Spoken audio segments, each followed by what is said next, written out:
আল্লাহ নবী বললেন, মান আহাব্বা সুন্নতি, যে আমার সুন্নাতকে ভালোবাসলো,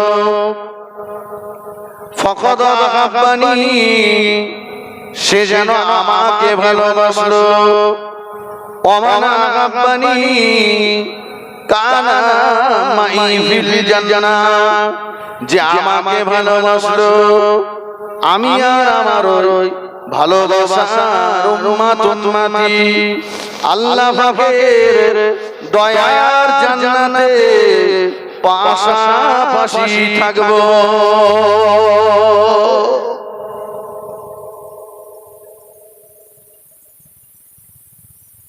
ওই আয়াত একটাই ওয়াজ আমার। আল্লাহ বলেছেন আজিজুন আলী মানিতুম, নেতা তোমাদেরকে দুঃখ দিতে হয়, তোমাদের কষ্ট হয়, তোমাদের একটা নেতার নাম বলুন। আমরা ভোট দিয়ে কাউকে পাঠিয়েছি রাইটার্স বিল্ডিং নবান্নে, কাউকে পাঠিয়েছি দিল্লির সংসদ ভবনে। একটা নেতার নাম বলতে পারবেন যে নেতা দামি গাড়িটাতে উঠবার সময়, প্লেনে উঠবার সময় দরজাটা ধরে চিন্তা করেছে আমাকে খেটে খাওয়া মজদুর গরিব মানুষ যারা যারা বইয়েছে ওরা যতদিন দামি এই গাড়ি প্লেন না চাপবে আমি এই গাড়িতে উঠবো না। আছে নেই, কিন্তু আজকে যে নেতার জন্য বসে আছেন এই নেতা যাবেন আল্লাহ পাকের আরশে আজিমে, রাইটার্স বিল্ডিং নবান্ন দিল্লির সংসদ ভবনের চাইতে আল্লাহর আরশে আজিমের মর্যাদা কম না বেশি? বেশি। গাড়ি পাঠিয়ে দিয়েছেন আল্লাহ, গাড়িটার নাম হলো বোরাক।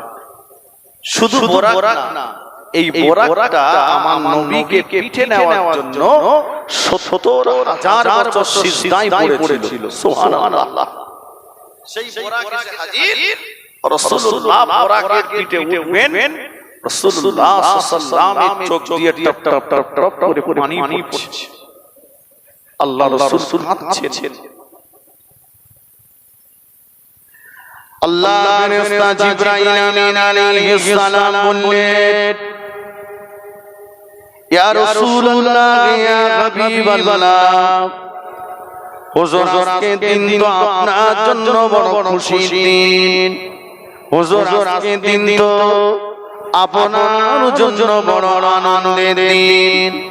হুজুর আপনি আল্লাহ পাকের আরশে আজিমে যাবেন, আল্লাহ পাকের সঙ্গে আপনার দার হবে, আল্লাহ পাকের সঙ্গে আপনার মেরাজ হবে। হুজুর এই সময় আপনি কাঁদছেন কেন? কি হয়েছে আপনার? আল্লাহ নবী জবাব দিয়েছিলেন, ও ফেরেশতা জিবরাইল, আমি রাসূলুল্লাহ বোরাকের পৃষ্ঠে আরোহণ করবার পূর্বে আমার উম্মত উম্মতির কথাটা আমার মনে পড়ে গেছে। ও ফেরেশতা জিবরাইল, আমার উম্মতেরা বড় কমজোরি হবে, আমার উম্মতেরা বড় দুর্বল হবে, আমার উম্মতেরা বড় যঈফ হবে। কিয়ামতের ময়দানে আমার উম্মত উম্মতিরা যখন আল্লাহ পাকের শাহী দরবারে যাবেন, আল্লাহ পাক আমার উম্মত উম্মতির জন্য এমন বাহনের ব্যবস্থা কি করে দেবে, যতক্ষণ আমাকে না জানাবেন আমি রাসূলুল্লাহ এই বোরাকের পৃষ্ঠে আরোহণ করব না। আল্লাহ পাক জানিয়ে দিলেন, ও ফেরেশতা জিবরাইল, আমার নবীকে বলে দাও আমার নবীর কান্না, আমার নবীর চোখের পানি আমি আল্লাহ সহ্য করতে পারি না। আমি আল্লাহ পাক জানিয়ে দিলাম হাবিবের মুহাব্বতের উম্মত উম্মতির জন্য আমি আল্লাহ পাক এমন বাহনের ব্যবস্থা করে দেব। আর একটু জোরে বলুন সুবহানাল্লাহ।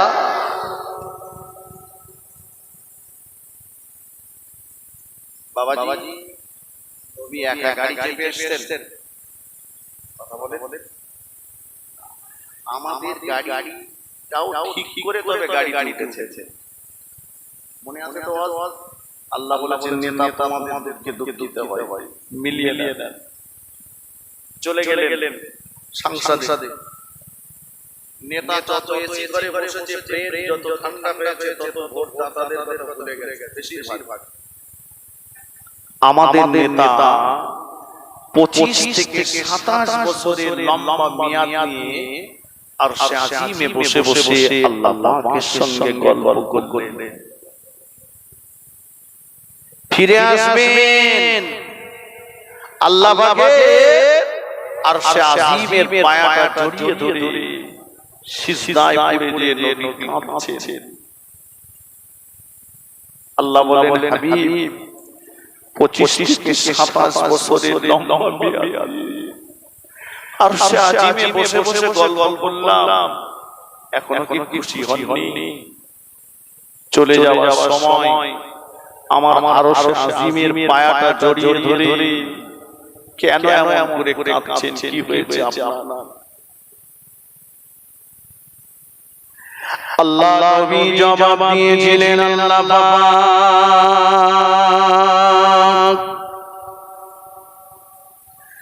ও আল্লাহ পাক, আমি রাসূলুল্লাহ, আমার সঙ্গে আপনার মেরাজ হলো, আমার সঙ্গে আপনার মেরাজ ঘটলো। আমি শুধু আপনার সঙ্গে মেরাজ করে চলে যাব, আমার উম্মত উম্মতির সঙ্গে আপনার কি মেরাজ হবে না? আল্লাহ পাক আমার উম্মত উম্মতির সঙ্গে আপনার মেরাজের মাধ্যমটা যতক্ষণ আমাকে না বলে দেবেন, আমি রাসূলুল্লাহ আল্লাহ আপনার আরশ আজিমের পায়াটা ছেড়ে দেব না। আল্লাহ পাক জানিয়ে দিলে, ও হাবিব সিজদা থেকে মাথা তুলুন, আপনার কান্না আমি আল্লাহ সহ্য করতে পারি না। আমি জানিয়ে দিলাম, আপনার উম্মতিরা যখন নামাজে পাটিতে দাঁড়িয়ে যাবে, আমি আল্লাহ আমার সঙ্গে ওদের মেরাজ হয়ে যাবে। আরেকটু জোরে বলো সুবহানাল্লাহ। আল্লাহ নবী বললেন, as-salatu mi'rajul mu'min, নামাজ মুমিনের জন্য মিরাজ।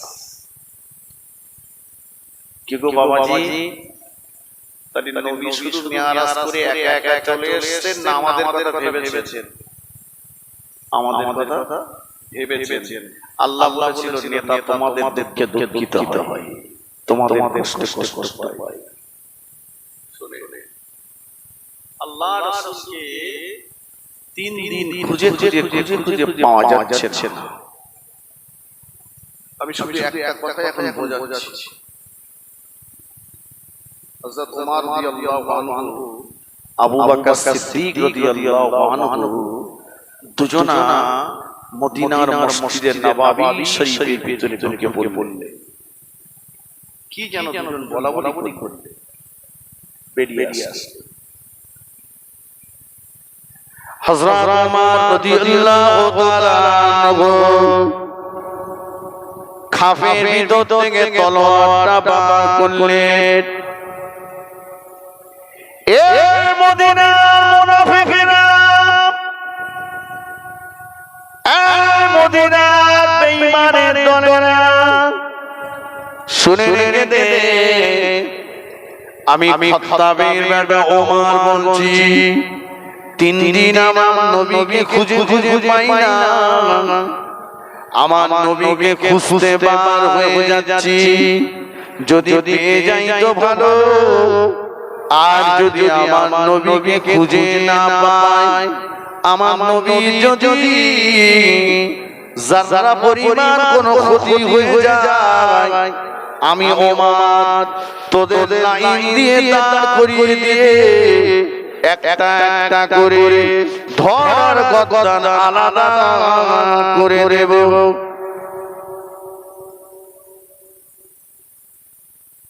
ওমর যে রাস্তায় ওমর যেত সে রাস্তায় 40 দিন শয়তান যেত না। কত বলে ওমর মদিনার খলিফা ছিল। খোলা ময়দানে তলোয়ার মাথায় দিয়ে শুয়ে থাকতেন, জঙ্গলে বাঘেরা এসে ওমরের পাঁচে টেনে দিত। জোরে বলুন সুবহানাল্লাহ। সেই ওমর ভয়ে থরথর করে কাঁপছে। হযরত আবু বকর সিদ্দিক রাদিয়াল্লাহু তাআলা আনহু, ওমর ফারুক রাদিয়াল্লাহু তাআলা আনহু দুজন মিলে বেরিয়ে পড়লেন মরুভূমি ময়দান। বেশ কিছুটা এগিয়ে গেলেন, একটা পাহাড় দেখতে পেলেন। পাহাড়ের পাদদেশে কে যেন একজন ব্যক্তি বসে আছে। উনি অন্য কেউ নন, উনি হলেন মদিনার একজন রাখাল। ওমর রাদিয়াল্লাহু তাআলা আনহু যে বললেন, ও মদিনার রাখাল, ও মদিনার রাখাল, তুমি কি আমাদের নবীকে দেখেছো? মদিনার রাখাল জবাব দিল, কে আপনাদের নবী? চিনি না আপনাদের নবীকে, বলতে পারবো না। তবে একটা কথা আপনাদেরকে বলতে পারি, পাহাড়ের উল্টো দিকে যে খেজুর বাগানটা দেখতে পাওয়া যাচ্ছে, ওই খেজুর বাগানের ভিতরে সিজদায় পড়ে একজন ব্যক্তি কি যেন বলছেন আর কাঁদছেন। যদি পারেন ওনাকে নিয়ে বাড়ি চলে যান, কেননা ওনার কান্নার আওয়াজ পেয়ে আমার পানের ভিতরে যত মেষ দুম্বা ছাগল ভেড়া ছিল কেউ তারা খাওয়ারে মুখ দেয় না।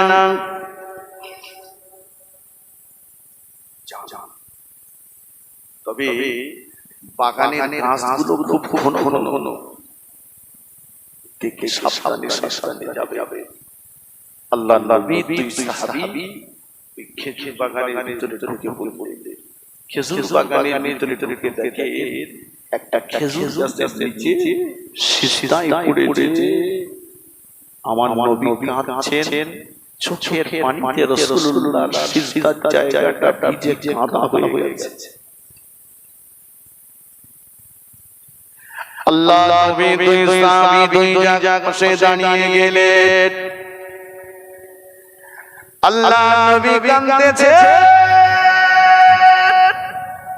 ও রব্বুল আলামিন, আল্লাহ পাক, আমার উম্মতেরা বড় কমজোরি হবে, আমার উম্মতেরা বড় দুর্বল হবে, আমার উম্মতেরা বড় যঈফ হবে। আল্লাহ পাক আমার উম্মতের জন্য জাহান্নামের আগুন মাফ করে দেন। আল্লাহ পাক আমার উম্মতের জন্য জাহান্নামের আগুন ক্ষমা করে দেন। আল্লাহ পাক আমার উম্মত জাহান্নামের আগুন সহ্য করতে পারবে না, মাফ করে দেন, ক্ষমা করে দেন। হযরত আবু বকর সিদ্দিক রাদিয়াল্লাহু তাআলা আনহু ডগরে কেঁদে ফেললেন, ইয়া রাসূলুল্লাহ,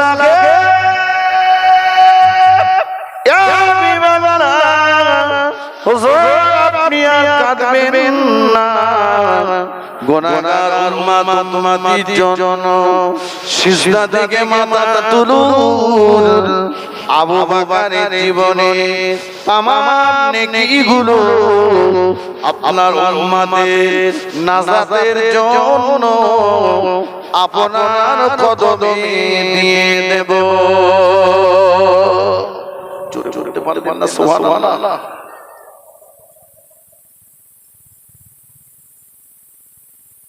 আল্লাহ রাসূল সিজদা থেকে মাথা তুললেন। ওমর দাঁড়িয়ে গেলেন, হুজুর আমি ওমরের জীবনের তামাম নেকিগুলো আপনার উম্মতের জন্য দেব। হুজুর আপনি কাঁদবেন না, সিজদা থেকে মাথা তুলুন। নবী মাথা তুললেন। আবু বকর ওমর দুজনে মিলে যুক্তি করলেন কি করা যাবে। ওমর রাদিয়াল্লাহু আনহু বললেন, ভাই আবু বকর আপনি একটু দাঁড়ান, আপনি একটু দাঁড়ান, আমি দেখে আসি কে আসলে আল্লাহর নবী আর সিজদায় থাকতে পারবে না। আল্লাহ নবী সাহাবী হযরত ওমর ফারুক রাদিয়াল্লাহু তাআলা আনহু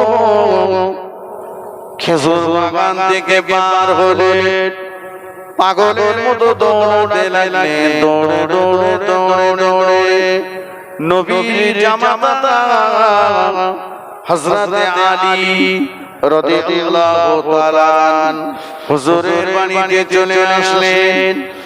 ও নবী পাকের জামাতা আলী, আল্লাহ নবীর সন্ধান পেয়ে গেছি, আমার নবীকে খুঁজে পেয়েছি। আমার নবী মদিনার খেজুর বাগানের ভিতরে সিজদায় পড়ে গুনাহগার উম্মতের জন্য রোনাজানি করছে। আমরা দুজনে গিয়েছিলাম, নবী সিজদা থেকে মাথা তোলেননি। মনে হয় আপনি নবীর জামাতা, আপনি গেলে নবী আর সিজদায় মাথা রাখতে পারবেন না। আলী রাদিয়াল্লাহু আনহু বললেন, আপনারা দুজনে গিয়েছিলেন, নবী যখন সিজদা থেকে মাথা তোলেননি, আমি আলী আমি গেলেও তুলবে না, বরঞ্চ চলে যান যাদের দাবি আল্লাহ নবী জীবনেও কোনোদিন ঠেলে দেননি। ওরা অন্য কেউ নয়, ওরা হলো আমার দুই আদরের বেটা ইমাম হাসান, ইমাম হুসাইন রাদিয়াল্লাহু তাআলা আনহুমা। ওদের দুজনকে নিয়ে চলে যান, ওদের দাবি আমার নবী জীবনেও কোনোদিন ঠেলে দেননি।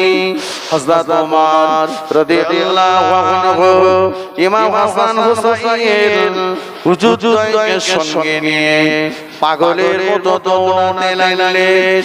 দৌড়ে দৌড়ে মদিনার খেজুর বাগানের ভিতরে ঢুকে পড়লেন। খেজুর বাগানের ভিতরে ঢুকে হযরত ইমাম হাসান ইমাম হুসাইন রাদিয়াল্লাহু তাআলা আনহুমা দুই ভাই দুই পাশে দাঁড়িয়ে গেলেন। নানা ভাই, ও আমাদের নানা ভাই, আপনি তো আপনার নূরের জবানে বলেছেন ফাতিমা তু সাইয়্যিদাতুন নিসাই আহলিল জান্নাহ, আমার ফাতিমা হলো জান্নাতি নারীদের সরদারিনী। ও আমাদের নানা ভাই, জান্নাতি নারীদের সরদারিনী ফাতিমা দুই আদরের লাল আপনার দুই পাশে দাঁড়িয়ে গেছে, আর সিজদায় পড়ে থাকবেন না। নানা ভাই, গুনাহগার উম্মতের জন্য আর কাঁদবেন না। আপনার গুনাহগার উম্মত আর আল্লাহর আযাবে জাহান্নাম দুটোর মাঝখানে আমরা দুই ভাই প্রাচীর হয়ে যাব। আর একটু জোরে বলেন সুবহানাল্লাহ।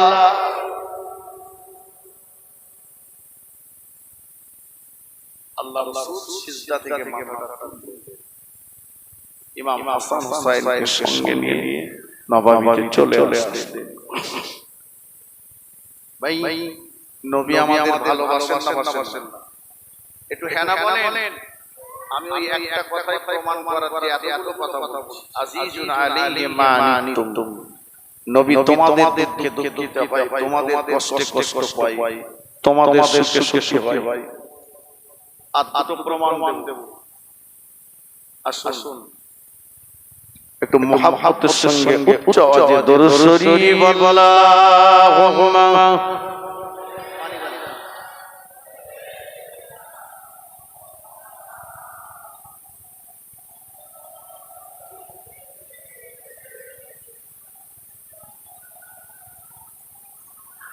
ধন্য গো মা আমিনা, ধন্য গো মা আমিনা, তুমি বিশ্ব নবীর মা। আর তোমার মতো এমন মা যে আর কেউ হবে না। ধন্য গো মা আমিনা, তুমি বিশ্ব নবীর মা। আর এমন ছেলে রাখলে গর্ভে ও মাতার জোড়া মেলে না। এলো গালি মানিতে ছুটে নবী মুহাম্মদ, আর মায়ের কোলে বসে আছে ও সে পূর্ণিমারি চাঁদ। আল্লাহুম্মা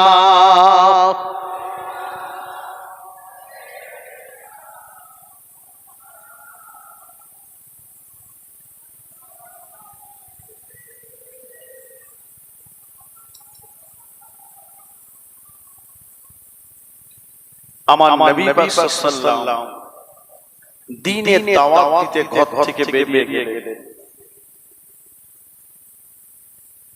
আল্লাহ নবীর ঘরে দুজন আমার নবীর জন্য ইন্তজার করছেন। একজন হচ্ছেন নবীর বেটি ফাতেমাতুজ জাহরা রাদিয়াল্লাহু আনহা, আরেকজন হলেন নবীর বিবি আমাদের আম্মা জান খাদিজাতুল কুবরা রাদিয়াল্লাহু তাআলা।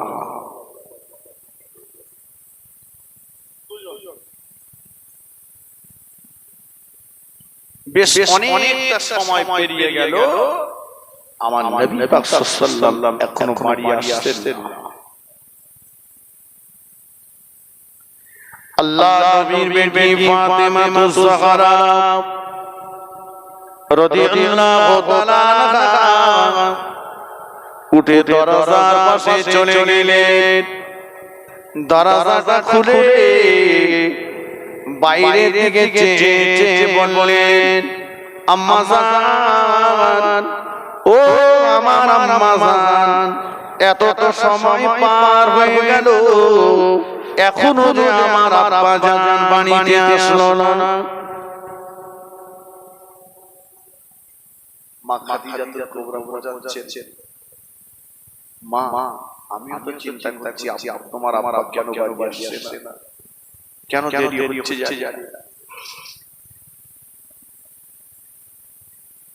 আবার কিছুটা সময় পেরিয়ে গেল, আল্লাহ নবীর বেটি ফাতেমাতুজ জাহরা রাদিয়াল্লাহু তাআলা আনহা আবার উঠে দরজার পাশে গেলেন। দরজাটা খুলে বাইরের দিকে চেয়ে আম্মা জানকে বললেন, ও আমার আম্মা জান, এতটা সময় পার হয়ে গেল, এখনো যে আমার আব্বা জান বাড়ি আসছে না।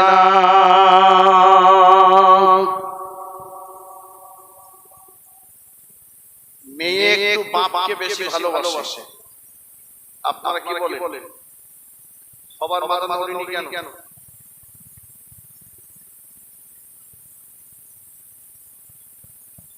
আপনার একটা ছেলে একটা মেয়ে সারাদিন বাড়ি থাকবেন না, সন্ধ্যাবেলা বাড়িতে এসে জিজ্ঞাসা করবেন আপনার স্ত্রীকে সারাদিনের সবচাইতে আপনাকে বেশিবার খোঁজ নিয়েছে কে, দেখবেন মেয়ের পাল্লা ভারী হবে। ঠিক কিনা বলেন?